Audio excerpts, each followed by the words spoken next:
তথ্য যাতে অপতথ্যের রূপ না নেয়, আমাদেরকে এমনভাবে যাতে কোনো মানে মিডিয়ার মুখোমুখি করা না হয় যেটা আসলে সত্য নয়, অথচ সেটাকে এইভাবে এমন করে ফেব্রিকেটেড করা হয়, করে যাতে একটা দলকে বা আমাদের এই জোটকে, আমাদের ঐক্যকে যাতে বিনষ্ট না করা হয়, মানুষের মধ্যে যাতে আমাদের ব্যাপারে খারাপ কিছু না হয়, আমরা এটা আপনাদের কাছে স্বনির্বন্ধ অনুরোধ করব। আমি এর আগেও বলেছি যে গত 28 তারিখ মেহেরপুরের এই ধরনের একটা নিউজ ছিল, যেহেতু সাংবাদিক বন্ধুকে আপনাদেরকে বলতে হচ্ছে যে জামাত ইসলামীর মেহেরপুর জেলার আমিরের গাড়িতে অস্ত্রসহ তাকে গ্রেফতার করা হয়েছে।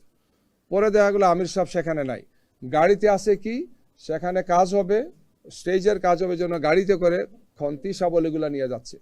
কয়েক মিনিটের মাথায়, ঘন্টাখানেকের মধ্যেই পরবর্তীতে এটা সেটেল হয়েছে এবং পুলিশ আসছে, সাংবাদিকরা গেছেন, তারপরে এটা সলভ হয়েছে যে এটা আসলে কোনো কিছু নেই। কিন্তু এই যে 1 ঘন্টা একটা দলের মারাত্মক ক্ষতি করা হলো, এটা সুস্থ সাংবাদিকতা, নিরপেক্ষ সাংবাদিকতা, বস্তুনিষ্ঠ সাংবাদিকতার জন্য এটা তো মানানসই নাই।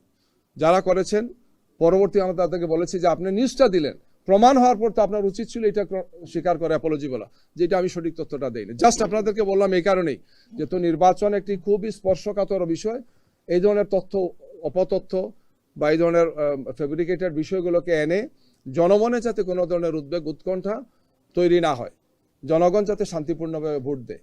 আমরা আশা করি যে আমরা সব ধরনের চক্রান্ত এবং ষড়যন্ত্রের বিরুদ্ধে সোচ্চার আছি, থাকবো, জনগণকে সাথে নিয়ে আমরা সবকিছু প্রতিরোধ করবো ইনশাআল্লাহ। সন্ত্রাসীরা, চক্রান্তকারীরা অতীতেও পার পায় নাই, এখনো পাবে না, সামনেও তারা পার পাবে না ইনশাআল্লাহ।